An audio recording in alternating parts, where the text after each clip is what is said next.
ಗುರುಗಳ ಕರುಣೆ ಹೊಂದಿದ್ರೆ ಎಂಥವನು ಎಂತಹ ಸದ್ಗತಿಯನ್ನು ಪಡೆಯುವುದಕ್ಕಾಗುತ್ತದೆ ಅನ್ನೋದಕ್ಕೆ ನಾನೇ ಉದಾಹರಣೆ. ಕೃತವೀರ್ಯ ರಾಕಾವತಿಯವರ ಮಗನಾಗಿ ಹುಟ್ಟಿದ ಕಾಲಕ್ಕೆ ನನಗೆ ಕೈಗಳೇ ಇರಲಿಲ್ಲವಂತೆ. ಗುರು ದತ್ತಾತ್ರೇಯರ ಅನುಗ್ರಹ ವಿಶೇಷದಿಂದ 1000 ಕರಗಳು. ಇಂದಿನ ಮಾಹಿಷ್ಮತಿಯ ಪರಂಪರಾನುಗತವಾಗಿರುವ ಸಿಂಹಾಸನವನ್ನು ಆರೋಹಿಸಿ ಮೆರೆಯುತ್ತಿದ್ದೇನೆ. ಕ್ರಮದಂತೆ ಒಲಗ ಚಾವಡಿಯನ್ನು ಪ್ರವೇಶ ಮಾಡಿದ್ದೇನೆ.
ಬರ್ಬೇಕು ಕಾರಣ ಉಂಟು.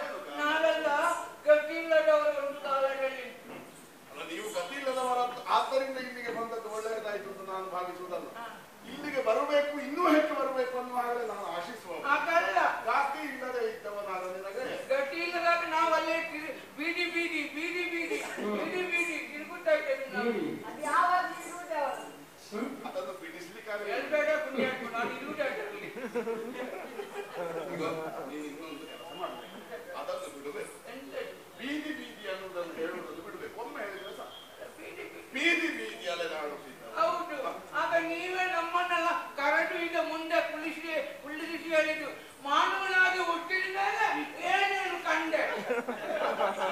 ಹಾಗೆ ಹೇಳಿ ಏನೇನು ಕಂಡೆ ಏನನ್ನೆಲ್ಲ ನೋಡಿ ಮನುಷ್ಯನಾಗಿ ಹುಟ್ಟಿದ ಮೇಲೆ ಮನುಷ್ಯನಾಗಿ ಬದುಕಬೇಕಪ್ಪ.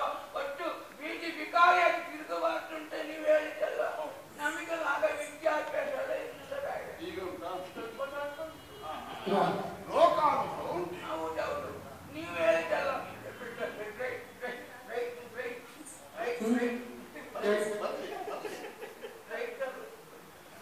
ದೇಶದ ಬೆನ್ನೆಲುಬು ರೈಯಲ್ಲ ರೈಟ್ ರೈತರು ದೇಶದ ಬೆನ್ನೆಲುಬು. ರೈತರು ದೇಶದ ಬೆನ್ನೆಲುಬು. ಕೃಷಿತೋ ನಾಸ್ತಿ ದುರ್ಭಿಕ್ಷಂ. ಚಪಾತಿ ಚಪಾತಿ ಜಾಸ್ತಿ ಚಾತಪ್ಪ.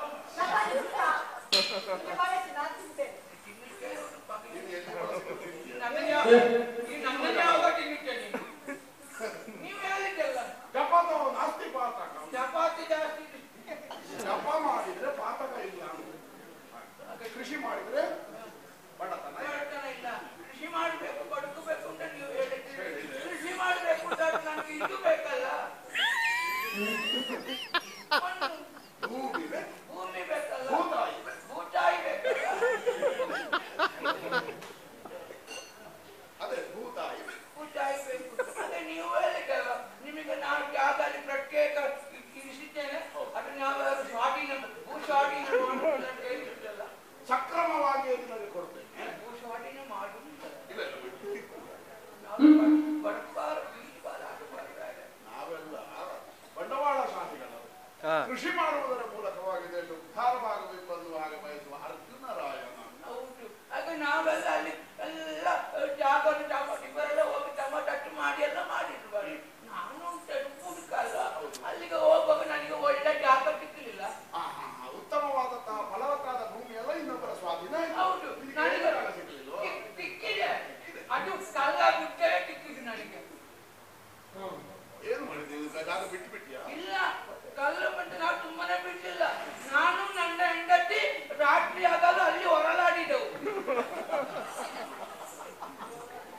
ನಿಮಗೆ ಅವಳಿಗೂ ಕಷ್ಟ ಕೊಡ್ತೀನಿ.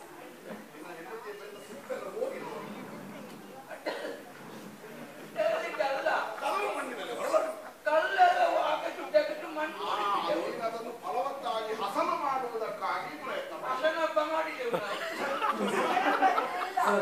ಹುಸೇನ್ ಹಸನೊಬ್ಬ ಒಬ್ಬಲ್ಲ ಇಬ್ರು ಹಸನು ಮಾಡಿ ಇಬ್ರು ಗಂಡನು ಹೆಂಡತಿ. ಅಪ್ಪನ ಅಮ್ಮನ ಅವ ಹುಟ್ಟುವುದಕ್ಕಿಂತ ಮೊದಲು ಅವನಿಗೆ ಗೊತ್ತು. ನೀನು ಹುಟ್ಟುವುದಕ್ಕಿಂತ ಮೊದಲು ಏನೆಲ್ಲ ಕಥೆ ಆಗಿದೆ ಅಂತ ನಿನಗೆ ಗೊತ್ತು. ಅವನಿಗೆ ಬಿಡಿ ನನಗೆ ನೆನಪಿಲ್ಲ.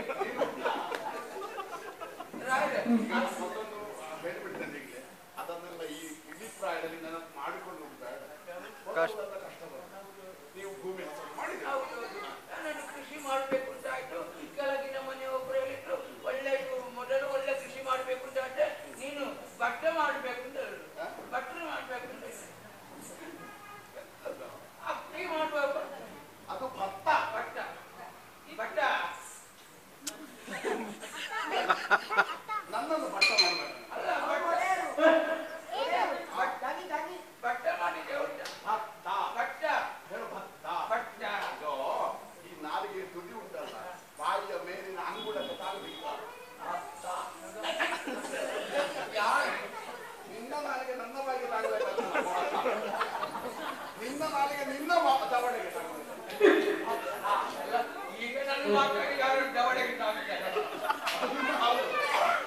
ಮತ್ತು ಈ ಹಲ್ಲು ಮುಂದೆ ಆದವರದ್ದು ದೋಷ ಉಂಟು. ಅವರ ಮಾತಿಗೆ ಮಾತು ಅಂತ ಹೇಳಬೇಕಾದ ನುಡಿ ಅವರು ಮಾತಾಡುವಾಗ ಇದು ಒಳ್ಳೆ ಜಾಸ್ತಿ. ಅದೇ ಭತ್ತ ಮಾಡಿದೆವು. ಭತ್ತದಲ್ಲಿ ಒಂದೊಂದು ಕೆನೆ ನೋಡ್ಬೇಕು. ಇಷ್ಟಿಷ್ಟ ಭತ್ತದಲ್ಲಿ ಕೆನೆ ಆದ್ರೆ ಹಾಲಿನಲ್ಲಿ ಇದ್ದದ್ದು ಕೆನೆ ಒಳ್ಳೆ ಭತ್ತ ಅದು ಬಂತು. ಭತ್ತ ಮಾಡಿದೆವು. ಆಮೇಲೆ ಮರಗೆಣಸು ಮಾಡಿದೆವು. ಅದು ಬೇಕು. ಅದೆಲ್ಲ ಬಡವರು ಬದುಕಿಸುತ್ತದ್ದು. ಆಮೇಲೆ ಬಾಳೆ ಮಾಡಿದೆವು. ಅದು ಮಾಡ್ಲೇಬೇಕಲ್ಲ. ಅದಲ್ಲ ಇದು ಮತ್ತೆ ಬಾಳೆ ಬಾಳೆ ಬಾಳೆ ಕಬ್ಬು ಮಾಡಿದ್ದೆವು. ಮತ್ತೊಂದು ವರ್ಷ ಆಗಿ ನೆಟ್ಟಿದ್ದೆವು. ಅದು ನಮಗೆ ಕೈ ಕೊಟ್ಟಿದ್ದು. ಒಂದು ಹಾಲು ಬರುವ ಮರ ಅದು ನೆಟ್ಟು ನಾನು ಇವೆಲ್ಲ ಅತ್ಯಾಸೆಗೆ ಹೋಗಿ ಹಾಗಾಗುವುದು. ಯಾವಾಗಲೂ ಆರ್ಥಿಕ ಬೆಳೆಯನ್ನೇ ನಂಬಿಕೊಂಡಿರೋದು. ತೋಟದಲ್ಲಿ ಒಳ್ಳೆ ಅಡಿಕೆ ಆಗುತ್ತಾ ಇತ್ತು. ಅದನ್ನೆಲ್ಲ ಕರೆಂಟ್ ತೆಗೆದು ಇದನ್ನು ಮಾಡಿದ್ದು. ಅದು ಇಲ್ಲ ಇತ್ತು. ಅದನ್ನು ಬೆಳೆದು ಪುನಃ ಅಡಿಕೆ ಗಿಡ ಸಾಕು. ಹೀಗೆ ಹಾಳಾಗಿ ಹೋಗ್ತೀವಿ. ಒಂದು ಹಗ್ಗ ಇಟ್ಕೊಂಡು ಮೊನ್ನೆ ಮರದ ಮೇಲೆ ಓಟೆ ಕೆಳಗೆಲ್ಲ ಚಪ್ಪಾಳೆ ಆತ್ಮಹತ್ಯೆ ಮಾಡ್ಬೇಕು. ಕೆಳಗೆ ಹೊಂದಾಯ್ತು ಹಾಗೆಲ್ಲ ಮಾಡಬೇಡ. ಅದು ಹೋಗಿ ಬೇರೆ ಇದು ಬೆಳೆ ಮಾಡಿದ್ರಿ. ನಾನು ಅದೆಲ್ಲ ಮಾಡಿ ಮೇಲೆ ಒಳ್ಳೆ ಜಾಗ ನಾವೆಲ್ಲ ಒಟ್ಟು ಕೂತು ಒಂದು ಸರ್ಕಾರ ಮಾಡಿದ್ದೆವು. ಅದು ಬಾರಿ ಒಳ್ಳೆ. ಅದೆಲ್ಲ ಬೇಡದಿದ್ದ ಕೆಲಸ ಅಲ್ಲ, ಇದು ಕೊಲ್ಲಿಯ ಕಾಯಿ ಸರ್ಕಾರ ಮಾಡಿದ್ದೆವು. ಒಳ್ಳೆ ಬೆಳೆ ಎಲ್ಲ ಒಳ್ಳೆ ಆಯ್ತು. ಬೆಂಡೆ ಮಾಡಿದೆವು, ಮತ್ತೆ ಸಂಡೆ ಮಾಡಿದೆವು, ಗಂದೆ ಮಾಡಿದೆವು, ಬೆಂಡೆ ತೊಂಡೆ ತಂದೆ ತಂದೆ ಉದ್ದದ್ದು ತಂದೆ ಸಂಡೆ ನನಗೆ ಪಕ್ಕಕ್ಕೆ ಸಂಡೆ ನಾನು ಅಲ್ಲ ಬಿಟ್ಟೆ. ಒಳ್ಳೆ ಒಳ್ಳೆ ಆಯ್ತು. ಅವರೇನು ಒಂದು ಸ್ವಲ್ಪ ಆದ್ರೂ ಸಂಸ್ಕಾರ ಉಂಟು. ಇಷ್ಟೆಲ್ಲ ದೊಡ್ಡ ಕೃಷಿಕ ನೀನು ಪ್ರಭುಗಳನ್ನು ಕಾಣುವುದಕ್ಕೆ ಬಂದದ್ದು ಏನು ಮಾಡಬೇಕಿತ್ತು? ಗರ್ಭಿಣಿ ಸ್ತ್ರೀಯರಿಗೆ ಹೋಗುವಾಗ, ಮಕ್ಕಳಲ್ಲಿಗೆ ಹೋಗುವಾಗ, ಗುರುಗಳಲ್ಲಿಗೆ ಹೋಗುವಾಗ, ಅರಸನಲ್ಲಿಗೆ ಹೋಗುವಾಗ ಏನಾದರೂ ಫಲ ಕಾಣಿಸಿಕೊಂಡು ಹೋಗಬೇಕೋ ಬೇಡವಾ? ಈಗ ಗುರುಗಳಲ್ಲಿಗೆ ಅರಸರಲ್ಲಿಗೆಲ್ಲ ಹೋಗುವಾಗ ಅವರು ಕೊಟ್ಟದನ್ನು ತಕೊಂಡು ಹೋಗುವಂತ ಹೋಗುವಾಗ ಕೊಂಡು ಹೋಗ್ಬೇಕು. ಗುರುಗಳಲ್ಲಿ ಹೋದು ಬರೀ ಕೈ ಹೋಗುದು, ಅಲ್ಲಿ ಹೋಗುದು ಇಟ್ಕೊಂಡು ಗುರುಗಳು ಕೊಡಿಸಿಕ್ಕೂ ಸಾಕು, ನಾನು ಕೊಡ್ಲಿಕ್ಕಿಲ್ಲ. ಏನು ತಂದಿದ್ದೀನಿ? ಅಲ್ಲ, ನಾನು ಫೋಟೋ ಇಟ್ಟಿಲ್ಲ ಅವರಿಗೆ ಹೋಗುದು. ಯಾಕೆ ತರಲಿಲ್ಲ? ವಿಷಯ ಉಂಟು ರಾಯ್ರೆ. ಏನಾಯ್ತು? ನಮಗೆಲ್ಲ ಭೇಟಿ ಶುರುವಾಯಿತು. ಯಾವುದು ಭಾಷೆ? ಮೃಗಗಳ ಬಾಟೆ.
ಹಾಕುದೇ ಬಿಟ್ಟಿದ್ದೆ.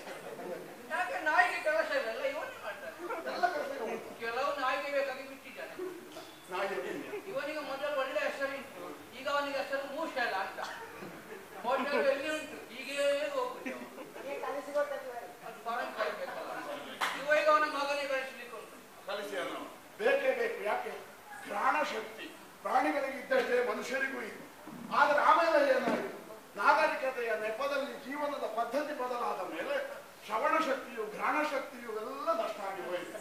ಹಾಗಾಗಿ ಆ ಗ್ರಹಣ ಶಕ್ತಿಯನ್ನು ಉಳಿಸಿಕೊಂಡಂತಹ ಅವ ಮೃಗಗಳ ಸೋವನ್ನು ತಿಳಿಯುವುದಕ್ಕೆ ನಮಗೆ ಬೇಕು.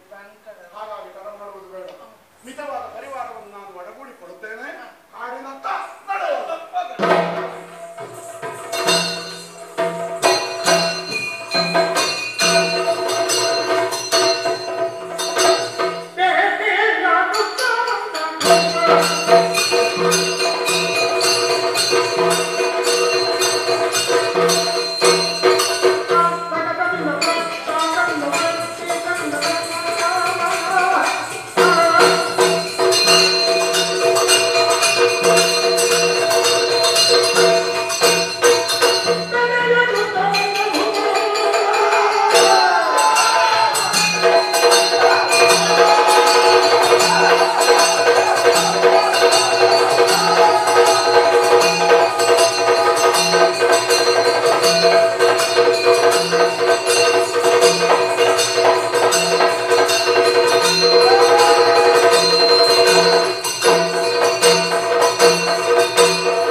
ಅದು ಭಯಂಕರ ಮಾಡ್ತದಪ್ಪ. ನೀನೇನಾದ್ರೂ ನನ್ನನ್ನು ಬಂದಿದ್ದೀಯಲ್ಲ ಒಟ್ಟಿಗೆ ಬಂದದ್ದು. ಅವ ಈಗ ಇಟ್ಕೊಂಡು ಹೀಗೆ ಮಾಡಿದ. ನಾನು ಕೇಳಿದೆ ಏಕೆ 47 ಸಲ ಹೀಗೇ ಮಾಡಿದ. ಮತ್ತೆ ಅದೇ ಕೇಳೋರಿಗೆ ಏನು ಉತ್ತರ ಒಳ್ಳೆಯದು. ಏಕೆ 47 ಸಲ ಹೀಗೆ ಮಾಡಿ ಅಂತ ಕೇಳಿದೆ. ಆ ಏಕೆ 47 ಅನ್ನೋ ಪ್ರಶ್ನೆಗೆ ಏನಾದ್ರು ಉತ್ತರ ಕೊಟ್ಟ? ಇಲ್ಲ, ಅವನೇ ಬಿಟ್ಟಿದ್ದಾನೆ. ಅವನೇ ಬಿಟ್ಟಿದ್ದಾನೆ. ಓ ಅವನು ಅವನಿಗೆ ಅದೇ ನಾನು ಆಲೋಚನೆ ಮಾಡಿದೆ, ಪ್ರಾಯಕ್ಕೆ ಹೆಚ್ಚಿನ ಮೀಸೆ ಬಂದಿದೆ. ಒಂದರ ಮಲವನ್ನೇ ಕೊಡಬೇಕು. ಅದು ಪಂಗಟ್ಟೆಲ್ಲ ಬಗ್ಗಡ್ಡವ. ನನ್ನ ಹಾಗೆ ಆಗಬೇಕು. ನಿನ್ನ ಕಿಲಿ ಇಟ್ಟಿಲ್ಲಿ. ಹಾಗೆ ಹಿರಿಯರ ಹಾಗೆ ಆಗಬೇಕು ಅನ್ನುವಂತಹ ಭಾವನೆ ಮನಸ್ಸಿನಲ್ಲಿ ಒಂದು ಸ್ಪಷ್ಟ ಆಯ್ತು. ಒಳ್ಳೆದಾಗುತ್ತೆ. ಒಂದು ಸತ್ಯ ಆಯ್ತು. ಬಿಳಿ ಮೀಸೆ ಬರ್ತಿದ್ದಾನಲ್ಲ, ನನ್ನಷ್ಟೇ ವರ್ಷ ಬರ್ತಿದ್ದ ಅಂತ ಖಂಡಿತ ಬದುಕಿದ್ದಾನೆ. ಮಾತ್ರವಲ್ಲ, ಸಾರ್ಥಕವಾದ ಬದುಕು ಆಗಬೇಕು. ನನಗೂ ಕೊಡುವುದಿಲ್ಲ. ಗಲಾಟೆ ಆಗ್ತದೆ. ಇಷ್ಟು ಕೆಲಸ ಮಾಡಿದ ಕೆಲವು ಸಮಯ ಆಯಿತು. ಕಾಡಿನಲ್ಲಿ ಬಂದು ಬೇಗ ಮಾಡಿ ಬಳಲಿ ಹೋಗಿದ್ದೇವೆ. ಬಾಯಾರಿ ಬೆಂಡಾಗಿದ್ದೇವೆ. ಬೆಂಡಾಗಿದ್ದೇವೆ ಅಂತ ಹೇಳಿ ಬಾಗುದ್ಯ ನಾನು ಯಾವಾಗಲೂ ಬಾಗು. ಹೊಸವಳಿದು ಹೋಗಿದ್ದೇವೆ. ಹಾಗಾಗಿ ಅತಿ ಶೀಘ್ರವಾಗಿ ನಾವು ಇಲ್ಲಿಗೆ ಬಂದ ಸಮಯ ಕೆಲವಾಯಿತು. ಊರಿನ ನೆನಪಾಗುವುದಿಲ್ಲ, ಮನೆ ನೆನಪಾಗುವುದಿಲ್ಲ. ನಿನಗೆ ಹೋಗ್ಬೇಕೋ ಬೇಡ ಈಗ ಆದಷ್ಟು ಬೇಗ ಬನ್ನಿ ಬನ್ನಿ.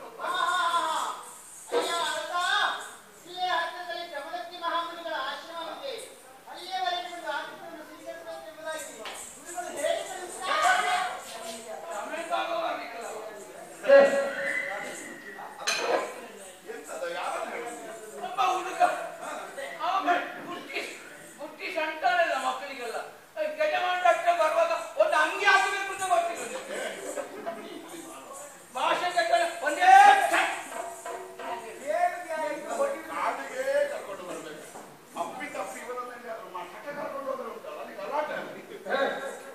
ಬ್ರಾಹ್ಮಣ ಕುಮಾರರೆಲ್ಲ ಅಂಗಿ ಹಾಕೋ ಕ್ರಮ ಉಂಟ? ಅವ್ರಿಗೆ ಅಂಗಿ ಇಲ್ಲ. ಅಂಗಿ ಇಲ್ಲ ಅಂತಲ್ಲ, ಅಂಗಿಯನ್ನು ತೊಡುವ ಕ್ರಮ ಇಲ್ಲ. ಉತ್ತರಿ ಬ್ರಹ್ಮವಸ್ತ್ರ ಅಂತ ಇರ್ತದೆ, ಅದನ್ನು ಮಾತ್ರ ಹೋದೆಯವರವರೇನು ಒಟ್ಟು ಬಂತಲ್ಲ. ಸುಮ್ಮಗೆ ಹೆದರಿಸಬೇಡ ಹಾಗೆಲ್ಲ ಹೇಳಿ. ಒಟ್ಟು ಅರೇಂಜರು ಬಂದಿದ್ದಾರೆ. ಅವರು ಬಂದು ಹೇಳಿದ್ದೆ ಜನಮಗ್ನಿಯವರ ಶವ ನೋಡಿ ಹೋಗಬೇಕಂತ. ಜಮದಗ್ನಿ ಮಹಾಮುನಿಗಳ ಆಶ್ರಮಕ್ಕೆ ಬರಬೇಕು, ಅವರನ್ನು ನೋಡಿ ಹೋಗಬೇಕು. ಈಗ ಅವರು ಇಲ್ಲಿರುವುದ ಯಾರು? ಜನಮಗ್ನಿಯವರು ಮೊದಲಿನಿಂದ ನೆನಕರೇನಿದ್ರು ಊರಲ್ಲಿ ಎಲ್ಲ ಸಾಲ ಮಾಡಿ ಇಲ್ಲಿ ಬಂದು ಮನೆ ಎಲ್ಲ ಅವರವರ ಮೂಗಿನ ನೇರಕ್ಕೆ ಆಲೋಚನೆ. ನಿನ್ನ ಹಾಗೆ ಬಾಕಿದ್ದವರು ತಿಳ್ಕೊಳ್ಳಿ. ಓ ಅಲ್ಲಿ ಕಾಣುತ್ತಲ್ಲ ಒಂದು ಮನೆ, ಹೌದು ಬರ್ಣ. ಆಚೆ ನೋಡಬೇಡ, ನೀನು ಈಚೆ ನೋಡು. ನನಗೆ ಆಡುವುದೇ ಕಾಣುತ್ತದೆ ಸಣ್ಣ ಮನೆ ಬರ್ಣ ಕುಟೀರ. ಅದದು ಬರ್ಣ ಬರ್ಣ ಬರ್ಣ ಬರ್ಣ ಕುಟೀರದಲ್ಲವರಿದ್ದಾರೆ. ಹಾಗಾದ್ರೆ ಅವರಿಗೆ ಇಲ್ಲೇನು ಕೆಲಸ? ಹೋಮ ಹವನಾದಿಗಳನ್ನು ಮಾಡುತ್ತಾ ತಮ್ಮ ಶಿಷ್ಯರಿಗೆ ಬೋಧನೆಯನ್ನು ಕೊಡುತ್ತಾ ಲೋಕ ಉಪಯೋಗಕ್ಕಾಗಿ ಅವರು ಬದುಕುತ್ತಾರೆ. ಲೋಕೋಪಯೋಗಿ ಅವರು ಬೇಡದಿದ್ದ ಶಬ್ದ ಸ್ಪಷ್ಟವಾಗಿರ್ತಾರೆ. ಲೋಕೋಪಯೋಗಿ ಅಲ್ಲ, ಒಂದು ತಪ್ಪೇನಲ್ಲ, ಲೋಕ ಉಪಕಾರಕ್ಕಾಗಿ ಅವರು ಬದುಕುತ್ತಿದ್ದಾರೆ. ಹಾಗಾಗಿ ಅವರ ಪಾದ ದರ್ಶನ ನಮಗೆ ಪುಣ್ಯಪ್ರದವಾಗುತ್ತದೆ. ಪಂಚಗಜ್ಜೆ ಇರ್ಬೋದು. ಹಾಗೆ ಇವಾಗ ಗೊತ್ತುಂಟು. ಹಾಗೆಂದು ದೊಡ್ಡವರ ಸಂದರ್ಶನಕ್ಕೆ ಹೋಗುವಾಗ ಏನಾದರೂ ಆಶೆ ಇಟ್ಟುಕೊಂಡು ಹೋಗಬಾರ್ದು. ದೊಡ್ಡವರು ಕೊಡುಗಲ್ಲಿ ಅಲ್ಲ, ಕೊಡುವಾಗ ಮುಂದೆ ಯಾರು ನಾವು ನಿರೀಕ್ಷೆ ಇಟ್ಟುಕೊಂಡು ಹೋಗಬಾರ್ದು. ಏನು ನಿರೀಕ್ಷೆ ಇಲ್ಲದವರಿಗೆ ದೊಡ್ಡವರು ಕೊಡ್ತಾರೆ. ನೀವು ಕೇಳಿ ಕೇಳುವುದು ಬೇಡ, ಅವರಾಗಿ ಕೊಡ್ತಾರೆ. ಸ್ವಾಮಿ, ಕೃತವೀಯ ಸುತವಾದಂತಹ ಕಾರ್ತವೀಯ ಪಾದಾರವಿಂದಗಳಿಗೆ ಅಭಿವಂದನೆಯನ್ನು ನೀಡಿದ್ದಾರೆ. ಶುಭವಾಗಿ ಅಮ್ಮ ಆಗಿರುವುದು.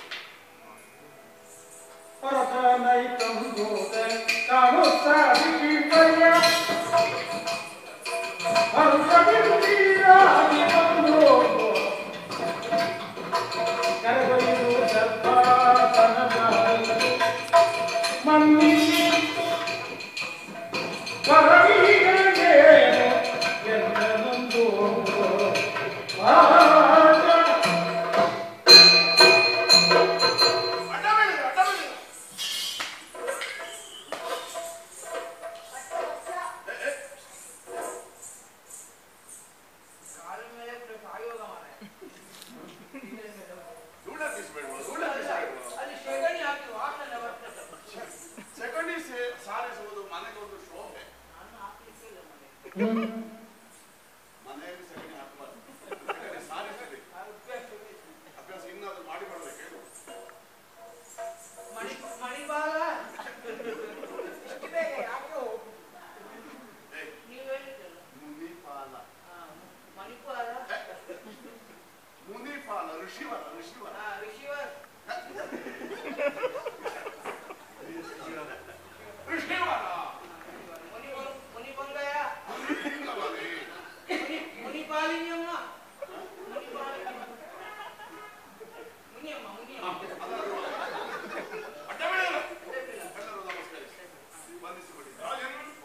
ನಮ್ಮ ಶಿಷ್ಯರಿಗೆ ಆದೇಶವನ್ನಿಟ್ಟಿದ್ದೆ. ನಿಮಗೆಲ್ಲರಿಗೂ ಧರ್ಮಾಸನವನ್ನು ವಿನಂತಿಸಿಕೊಟ್ಟಿದ್ದಾರೆ, ಅದರಲ್ಲಿ ಮಂಡಿಸಬೇಕು. ನಾನು ಮಾಡುತ್ತಿರುವಂತಹ ರಸ ಈ ವೇಳೆಯಲ್ಲಿ ಈ ಕಾಡಿಗೆ ಏನಪ್ಪ ಒಂದೇ ಸ್ವಾಮಿ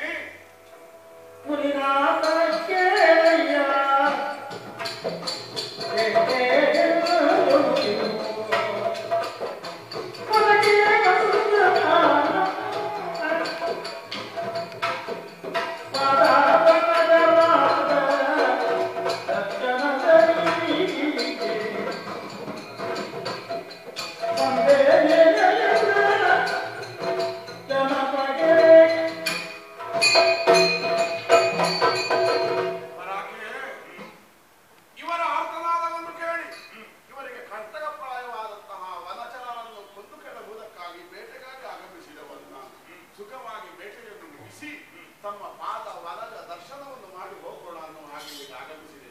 ಮತ್ತು ಬಹಳವಾಯಿತು ಸ್ವಾಮಿ, ನಾಡನ್ನು ಸೇರಿಕೊಳ್ಳಬೇಕು, ಅಪ್ಪಣೆ ಆಗಬೇಕು. ತಡೆ ತಡೆ ತಡೆ, ಸಮಯದ ಕಡೆಗೆ ಗಮನವನ್ನು ಹರಿಸಿದ್ದೀಯಾ? ದಿನಮಣಿ ನೆತ್ತಿಯ ಮೇಲೆ ಕತ್ತರಿಸುತ್ತಾ ಇದ್ದಾನೆ.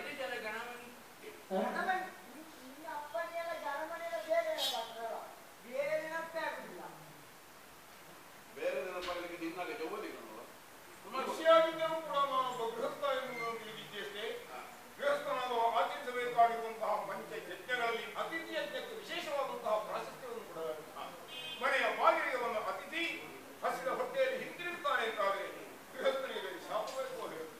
ಆದ ಕಾರಣ ನಾವು ನೀಡುವಂತಹ ಆತಿಥ್ಯವನ್ನು ಸ್ವೀಕರಿಸಿ ಆ ಬಳಿಕ ತೆರಳುವೆಯಂತೆ. ಆ ಬಳಿಕ ಸ್ವಾಮಿ, ಗೃಹಸ್ಥರ ಕರ್ತವ್ಯವೇನು ಅನ್ನುವುದನ್ನು ಅಭಿನಯವಾದರೆ ಮನ್ನಿಸಬೇಕು. ನನಗೂ ಚೆನ್ನಾಗಿ ತಿಳಿದಿದೆ, ಇಲ್ಲ ಅಂತಲ್ಲ. ಆದರೆ ಪರಿಸ್ಥಿತಿಯನ್ನು ಸಮಯವನ್ನು ನೋಡಿಕೊಳ್ಳಬೇಕು.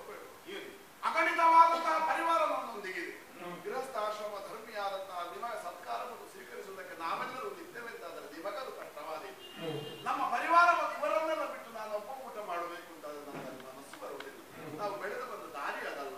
ಹಾಗಾಗಿ ನಿಮ್ಮ ಆತಿಥ್ಯವನ್ನು ಸ್ವೀಕರಿಸುವುದಕ್ಕೆ ಇನ್ನೊಮ್ಮೆ ಬರ್ತೇನೆ. ಈಗ ಅಪ್ಪಣೆ ಆಗಬೇಕು. ನಿನ್ನ ಸ್ವಭಾವವನ್ನು ಮನಪೂರ್ವಕವಾಗಿ ಮೆಚ್ಚಿಕೊಂಡಿದ್ದೆ. ನೀನು ದರಿದ್ದೀಯ, ಹಸಿದಿದ್ದೀಯ, ಬಸವಳಿದ್ದೀಯ. ಆದರೆ ನಿಮ್ಮ ಪರಿವಾರದವರು ಅದೇ ರೀತಿಯಾಗಿ ಬಾಧೆಗೆ ಒಳಗಾಗಿದ್ದಾರೆ.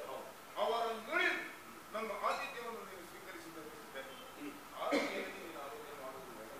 ನಿನ್ನ ಪರಿವಾರ ಎಷ್ಟೇ ಸಂಖ್ಯೆಯಲ್ಲಿರಲಿ, ಅಪರಿಮಿತವಾಗಿರಲಿ, ಆ ವಿಷಯವನ್ನು ನಾನು ನೋಡಿಕೊಳ್ಳುತ್ತೇನೆ. ನಿಮಗೆಲ್ಲರಿಗೂ ಗುಣಪಡಿಸುವಂತಹ ಜವಾಬ್ದಾರಿ ನನ್ನ. ಇನ್ನು ತರ್ಕದ ಮಾತಿಲ್ಲ. ಸನಿಹದಲ್ಲೇ ಪ್ರವಹಿಸ್ತಾ ಇದ್ದಾಳೆ ಧರ್ಮದೇ. ಹೋಗಿ ಸ್ನಾನವನ್ನು ಮಾಡಿ ಬನ್ನಿ.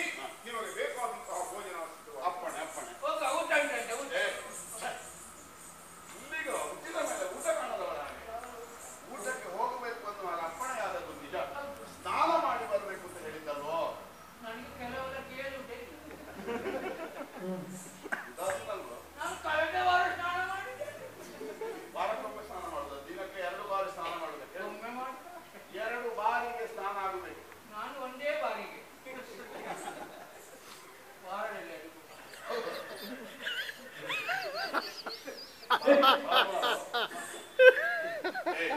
ಹಾಗೆಲ್ಲ ಆಗೋದಿಲ್ಲ. ಆಗೋ ಅಲ್ಲಿ ನರ್ಮದೆ ಬಟ್ಟಲು ಮನೆ ಉಂಟು. ಬಟ್ಟಲು ಮನೆ ಬಟ್ಟಲು ಮನೆ, ಬಚ್ಚಲು ಮನೆ ಅದು ಅವರಲ್ಲಿ ಕೇಳುದ? ಅವರೆಲ್ಲ ಬಚ್ಚಲ ಮನೆಯಲ್ಲಿ ಸ್ನಾನ ಮಾಡುವವರು. ಅದೆಲ್ಲ ನಿಮ್ಮ ಮನೆಯಲ್ಲಿ. ನೀನು ಬಚ್ಚಲ ಮನೆಯಲ್ಲಿ ಸ್ನಾನ ಮಾಡುವುದು? ಮನೆಯಲ್ಲಿಲ್ಲ, ಹೋಟೆಲ್ ಸುಖವಾಗಿ ಹರಿಯುವಂತಹ ನರ್ಮದೆಯಲ್ಲೇ ಸ್ನಾನ ಮಾಡಬೇಕು. ಬಚ್ಚಲ ಮನೆ ಅಲ್ಲ. ಆ ನರ್ಮದೆ ನನ್ನ ಕೈಗೆ ಸಿಕ್ಕಬೇಕು. ಯಾಕೆ? ಅದಕ್ಕೆ ಹರಿಯುವುದಕ್ಕೆ ಜಾಗ ಸಿಕ್ಕಿದ್ದಿಲ್ಲ. ಹತ್ತಿರದಲ್ಲೇ ಇದೆ ಅನ್ನೋದಕ್ಕಾಗಿ ಸ್ನಾನ ಮಾಡುವುದಲ್ಲ. ನಾವು ಅವರಲ್ಲಿ ಸ್ನಾನ ಮಾಡುವುದು ನಮಗೆ ಪುಣ್ಯ ಬರಬೇಕು ಅಂತ. ಊಟ ಇಲ್ಲ ಅಲ್ಲ. ಎದುರು ಊಟ ಇಲ್ಲ. ಆ ಕಡೆ ಹೋಗುವ. ಬನ್ನಿ ಬನ್ನಿ.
ನನಗೂ ನಿನಗೂ ಬಡಿಸಿದ ಊಟ ವ್ಯತ್ಯಾಸದ್ದಾಗಿರ್ಲಿಕ್ಕಿಲ್ಲ. ಆದ್ರೂ ಒಂದು ಕುತೂಹಲ, ನಿಮಗೆ ಏನೆಲ್ಲ ಇತ್ತು ಊಟಕ್ಕೆ? ಒಂಟು ಎರಡು ನಾನು ಸ್ನಾನ ಮಾಡಿ ಬರುವಾಗ ಸಾಲಾಗಿ ಎಲೆ ಹಾಕಿದ್ದಾರೆ. ಎಲೆ ಮುಂದೆ ಕೂತುಕೊಂಡಿದ್ದಾರೆ. ನಾನು ಹೋಗಿ ಎಲೆ ಮುಂದೆ ಕೂತೆ. ಎಲೆ ಹಿಂದೆ ಬಿಟ್ಟು ನಾನು ಮುಂದೆ ಕೂತೆ. ಎಲೆ ಮುಂದಿರಿಸಿ ಕೂತ್ಕೊಳ್ಳಿ ಅಂತ ಹೇಳಿ. ಮತ್ತೆ ಬಾಗುಂಟಲ್ಲ, ಉಪ್ಪು ಚಟ್ನಿ ಪೊಲ್ಲಿ ಅದೆಲ್ಲ ಉಂಟಲ್ಲ. ನಾನು ಒಂದು ವಿಷಯ ಸಿಕ್ಕಿಬಿಟ್ಟಿದ್ದಾರೆ. ಇಲ್ಲಿ ಅನ್ನ ಉಂಟಲ್ಲ, ಅದು ಬೆಳ್ತಿಗೆ ಅನ್ನ, ನನಗೆ ಅದು ಮಾಡಿದ್ದೇನೆ. ನಾವು ಮನೆಯಲ್ಲಿ ಯಾವಾಗ ಕುಚ್ಚಲು ಅರ್ಥ ಮಾಡುದು, ಇಲ್ಲಿ ಬೆಳ್ತಿಗೆ ನನಗೆ ಹೊಟ್ಟೆಗೆ ಆಗುದಿಲ್ಲ. ಹಾಗಾದ್ರೆ ಬೇಡ ಅಂತ ಹೇಳಿರ್ಬೇಕು. ಅಲ್ಲ, ಅವರಿಗೆ ಬೇಸರ ಆಗಬಾರ್ದು ಅಂತೇಳಿ ಒಂದಿಷ್ಟು ತಗೊಂಡೆ. ಇಷ್ಟು ಅದ ಬಡಿಸಿದಾಗ ಒಂದು ಪದಾರ್ಥ ಬಂತು. ದೇವರಾಚಾರ್ಯಲ್ಲಿ ಒಂದೇ ಒಂದು ತುಂಡಿಲ್ಲ ಅದರಲ್ಲಿ, ಎಲ್ಲ ನೀವು ಒಳಗೆ ಬಡಿಸ್ತೀರ. ಅದು ಬಡಿಸಿದ್ದು ಸಾರು. ಸಾರಿನಲ್ಲಿ ತುಂಬಿರುವ ಕ್ರಮ ಇಲ್ಲ. ಅದಕ್ಕೆ ಹೆಸರೇನು? ಒಳ್ಳೆ ರೊಟ್ಟಿ ಇಟ್ಟು ಮಾಡಿ ಅದರಲ್ಲಿ ಊಟ ಮಾಡಿದೆ. ಊಟ ಮಾಡಿ ಆಗುವಾಗ ಪುನಃ ಬಂತು. ಪುನಃ ಬಂತು ಅಣ್ಣ. ಅದು ಬಂದು ಏನು ಪ್ರಯೋಜನ ಇಲ್ಲ. ನಿನಗೆ ಬಿಡುತ್ತಿಗೆ ಆಗುವುದಿಲ್ಲ. ಹೌದು. ನೀನು ಬೇಡ ಅಂತ ಹೇಳಿದ್ದಿ. ನಾನೊಂದು ದಾಕ್ಷಿಣ್ಯದ ಮನುಷ್ಯ. ಒಂದಿಷ್ಟು ತಗೊಂಡೆ. ಅದಕ್ಕೆ ಮತ್ತೊಂದು ಪದಾರ್ಥ ಬಂತು. ಅಲ್ಲಿ ಒಂದೊಂದು ತುಂಡು ಉಂಟು. ರಾಳೆ ಕುಂಬಳಕಾಯಿ ಇದೆಲ್ಲ ಉಂಟಿಟ್ಟು ಅದಕ್ಕೆ ಹೆಸರು ಸಾಂಬಾರ್. ಇದು ಉಂಟಲ್ಲ ತೊಂಡೆಕಾಯಿ, ಅದನ್ನು ಕುಟ್ಟಿ ಹಾಕಿದ್ದು. ಅದಕ್ಕೆ ಹೆಸರೇ ಹಾಗೆ. ಹುಳಿ ಮೆಣಸಿನ ಕುದಿಲು ಅಂತ ಗ್ರಾಮ್ಯ ಭಾಷೆಯಲ್ಲಿ. ಅದು ಹೇಗೆ ಬಂದದ್ದು ಗೊತ್ತು ನನಗೆ. ಯಾವನೋ ಅಡಿಗೆಯವನಿಗೆ ಪದಾರ್ಥಕ್ಕೆ ಕೊರಿಯುವುದಕ್ಕೆ ಪುರುಷರಿರಲಿಲ್ಲ. ಆಗ ಏನು ಮಾಡಿದ, ಒಂದು ಕಲ್ಲಲ್ಲಿ ಬಿಟ್ಟು ಸ್ವಲ್ಪ ಹಾಕಿ ಮಾಡಿಲ್ಲ. ಬಹಳ ಚೆನ್ನಾಗಿತ್ತು, ಬಹಳ ಚೆನ್ನಾಗಿತ್ತು ಅಂತ. ಕೆಲವರು ಅಡಿಗೆಯವರನ್ನು ಸಂತೋಷಗೊಳಿಸುವುದಕ್ಕಾಗಿ ಮಾಡಿದ್ದನ್ನೆಲ್ಲ ಒಳ್ಳೇದಾಗಿದೆ ಅಂತ ಹೇಳುತ್ತಿದ್ದಾರೆ.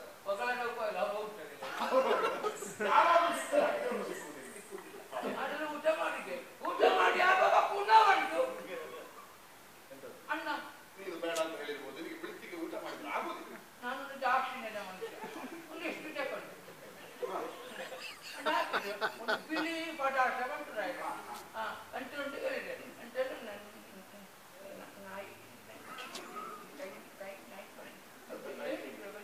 ಕಾಯಿ ಹುಳಿ ಅಂತ ಮಟ್ಟಿಗೆ ಹುಳಿ. ಅದು ಊಟ ಮಾಡಿದೆ.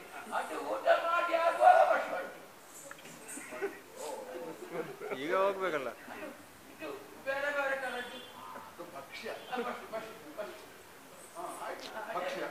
ಟಕ್ಕುಲಿ ನೂರು ಮಾಡುವುದಕ್ಕ ತಕ್ಕಲಿ. ತಕ್ಕಲಿ ಅಲ್ಲ, ಟಕಲಿ. ಅವರು ಊಟ ಮಾಡಿದ್ದಾರೆ. ಮತ್ತೆ ಲೋಡು ಬಂತು. ಅದು ಅದನ್ನು ಊಟ ಮಾಡಿದ್ರೆ ಅದು ಲಡ್ಡು. ಮತ್ತೆ ಗುಲಾಬು ಬಂತು. ಗುಲಾಬು ದೇವ್ರ ದಯ. ಅದು ಜಿಲೇಬಿ. ಅಷ್ಟಾಗುವಾಗ ಮತ್ತೆ ಪಾಯಸ ಬಂತು. ಪಾಯಸ ಬಂತು. ಎಷ್ಟು ಬಗೆ ಇತ್ತು? 3 ಬಗೆಟ್ ಇತ್ತು. ಯಾವುದೆಲ್ಲ? ಒಂದರಲ್ಲಿ ಇಲ್ಲಿ ಕಪ್ಪೆಗಳು ಸ್ವಲ್ಪ ಇಟ್ಟಿತ್ತು ಅಂತ. ಯಾಕಂದ್ರೆ ಕಾಡು ಅದುವೇ ಕಪ್ಪೆ ಹಣ್ಣೆಲ್ಲ ಇಟ್ಟಿತ್ತು. ಅಥವಾ ಕಣ್ಣನ್ನು ತೆಗೆದು ಪಾಯಸ ಮಾಡ್ತಾರೆ. ಎಲೆಗೆ ನೀರುವಾಗಲೇ ಹೀಗೆ ಮಾಡ್ತಾರೆ.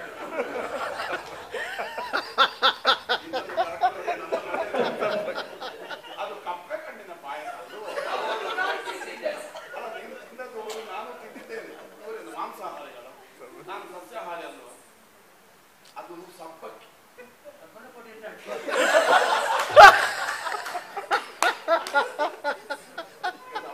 ಪಾಯಸ ಮಾಡಿ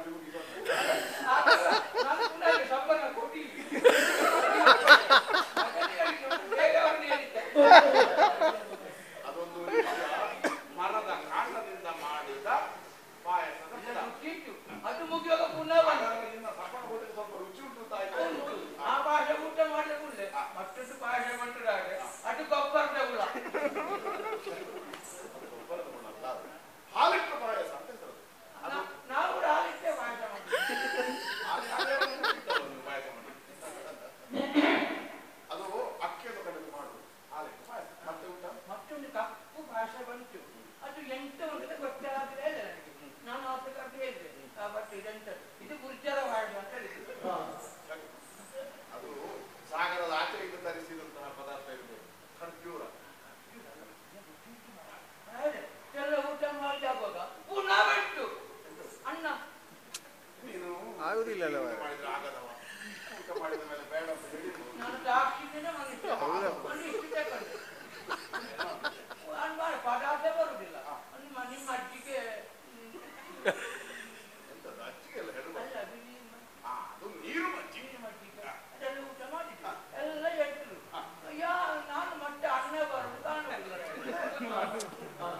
ನೀನು ಇಷ್ಟರವರೆಗೆ ಬ್ರಾಹ್ಮಣರಲ್ಲಿ ಊಟ ಮಾಡಬೇಕು.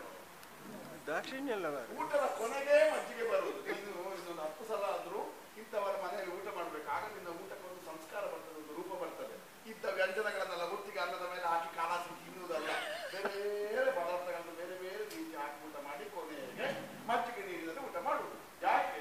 ಉಂಡದ್ದೆಲ್ಲ ಜೀರ್ಣ ಆಗಬೇಕು ಅಂತ. ಮಜ್ಜಿಗೆ ನೀರಿಗೆ ನೋಡು, ಲಿಂಬೆ, ಶುಂಠಿ, ಕೊತ್ತಂಬರಿ ಸೊಪ್ಪು, ದ್ರಾಕ್ಷಿ ಹಾಕಿ ಕಡಿಮೆ ಹಾಕುದಿಲ್ಲ. ಸಾಮಾನ್ಯ ಅದನ್ನೆಲ್ಲ ಹಾಕಿರ್ತಾರೆ. ಯಾಕೆ? ಜೀರ್ಣ ಆಗ್ಲಿಕ್ಕೆ ಬೇಕಾದ್ರೆ, ಜೀರ್ಣ ಶಕ್ತಿಯನ್ನು ಪ್ರಚೋದಿಸುವುದಕ್ಕೆ. ಮತ್ತೆ ಅನ್ನ ಬರ್ಲಿಕ್ಕೆ ಅನ್ನ ಬರಲಿಲ್ಲ. ನೀನು ಅನ್ನ ಬರಬೇಕು ಅಂತ ನಿನಗೆ ಆಸೆ ಇದ್ದು ನೀನು ಹೊಟ್ಟೆ ತುಂಬಲಿಲ್ವೋ? ಹೊಟ್ಟೆ ತುಂಬಿತು. ಮತ್ತೆ ಯಾಕೆ ಅನ್ನ? ಭಟ್ರನಿಗೆ ಭಟ್ರು ಸ್ವಲ್ಪ ಅನ್ನ ಹಾಕಿದ್ದ.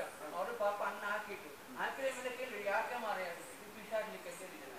ಅದು ಕೆಲವರ ಅಭ್ಯಾಸ ಅಲ್ಲಿ ಉಂಟಲ್ಲ. ಅಯ್ಯೋ, ಅನ್ನನ್ನ ಪರಿಚಯ ಅದೇ ನನ್ನ ಪರಿತ್ಯಾಗ ಮಾಡಬಾರದು ಅಂತ ಅರ್ಥ. ಕೆಲವರಿಗೆ ಒಂದು ಅಭ್ಯಾಸ ಉಂಟು, ಅನ್ನದ ಮುಂದೆ ಕೂತುಕೊಂಡು ಅಯ್ಯೋ ಇದು ಈ ಪದಾರ್ಥವೋ ಇವತ್ತು, ಅದು ಮಾಡಬಾರ್ದಿತ್ತು, ಇದು ಮಾಡಬಾರ್ದಿತ್ತು, ಇದು ಬೇಯಿಲ್ಲ, ಅದು ಬೆಂದದ್ದು ಹೆಚ್ಚಾಗಿದೆ, ಹಾಗೆ ಹೇಳಬಾರ್ದು. ಅನ್ನನ್ನ ನಿಂಜ, ಅನ್ನನ್ನ ಪರಿಚಯ. ಹಾಗಾದರೆ ಅದ್ಭುತವಾದಂತಹ ಭೋಜನವನ್ನು, ಸಮೀಚೀನ ಭೋಜನವನ್ನು ಅದು ನಿಮ್ಮ ಶಾಸ್ತ್ರದಲ್ಲಿ ಮಾಡಿದಂತೆ ನನ್ನ ಶಾಸ್ತ್ರದಲ್ಲಿ ಊಟವ ಇವತ್ತು ಅದಲ್ಲ. ನಿಮಿಷಾರ್ಧದಲ್ಲಿ ಎಲ್ಲಿಯೂ ನಾನು ಹೊಗೆ ಕಾಣಿದೆ. ಯಾರ ಮನೆಗೂ ಬೆಂಕಿ ಬೀಳ್ತಾರೆ. ಎಲ್ಲಿಯೂ ಅಡುಗೆ ಒಲೆ ಹೂಡಲಿಲ್ಲ ಅನ್ನೋದು ಕಾಣಲಿಲ್ಲ. ಅಡಿಗೆ ಮಾಡಿ ಬಡಿಸುವವರು ಮಾತ್ರ, ವಾಚಕರು ಇಲ್ಲ. ಹಾಗಾದ್ರೆ ಹೇಗೆ ಈ ಅಡುಗೆ ಸಿದ್ಧವಾಯಿತು? ಇಷ್ಟು ದೊಡ್ಡ ಪರಿವಾರಕ್ಕೆ ಹೇಗೆ? ಎಲ್ಲಿ ತರಿಸಿದ್ದ ಅದು ಇರ್ಬೋದು. ಕಾರ್ಯಕ್ರಮ ಇನ್ನು ಶುರುವಾಗಿದೆ ನನಗೆ ಗೊತ್ತಿಲ್ಲ. ಎಲ್ಲಿಯೋ ತಯಾರಿಸಿ, ಎಲ್ಲಿಯೋ ಊಟ ಮಾಡಿ, ಎಲ್ಲಿಯೋ ಬಿಸಾಡಿ ನಾವು ಭರವಸೆ ಕೊಟ್ಟಿರ್ಲಿಲ್ಲ. ಗೊತ್ತಿರಲಿಲ್ಲ.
ಗಂಡ ಬಿಟ್ಟದ್ದು ಸಿಟ್ಟು. ಗಂಡ ಸಿಟ್ಟು ಬಿಟ್ರೆ ಯಾರಿಗೆ ಲಾಭ? ನಮಗೆ ನಮಗೇನಿಲ್ಲ. ಹಾಗಾದ್ರೆ ಮಿತಿ ಮೀರಿದಂತೆ ಮಾತಾಡುವ ಈ ಹೆಂಗಸು ತುಟಿ ಮೀರಿದ ಹಲ್ಲಿನ ಹಾಗೆ.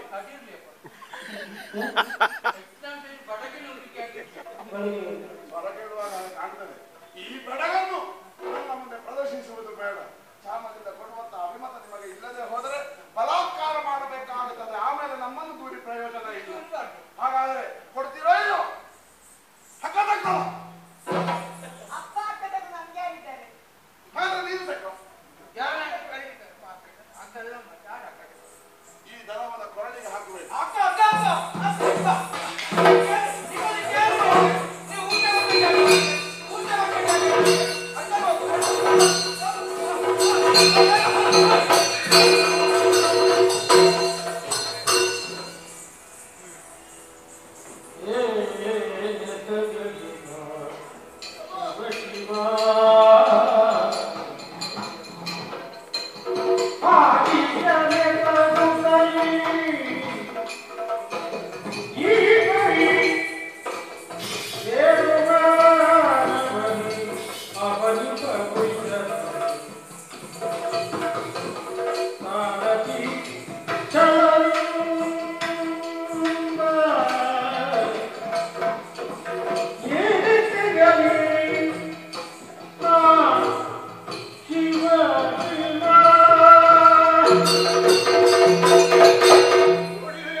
ಮನೆಗೆ ಎರಡು ಎಬ್ಬಿಸಿಬಿಟ್ಟು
ಚಂದದಿಂದ ವಿಪ್ರರೂಪವನ್ನು ಇದಕ್ಕೆ ಸರಿಯಾದಂತಹ ವಿರಾಮವನ್ನು ಕೊಡಬೇಕಾದರೆ ಕಾಲಕ್ಕ ಶಕ್ರಚಿತುಗಳ ಸಮೇತ ಪದ್ಮ ವ್ಯೂಹವನ್ನು ರಚಿಸಿ ಅದರ ಮಧ್ಯದಲ್ಲಿ ನಾನು ನಿಂತು ಅವನನ್ನು ಸ್ವಾಗತಿಸುತ್ತೇನೆ.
ಧರ್ಮಕ್ಕನುಸಾರವಾದಂತಹ ಕ್ರಮವಿದಲ್ಲ. ಯಾಕೆ ಬಂದ್ರೆ ಯಾರು ಏನು ಉದ್ದೇಶ?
ಿ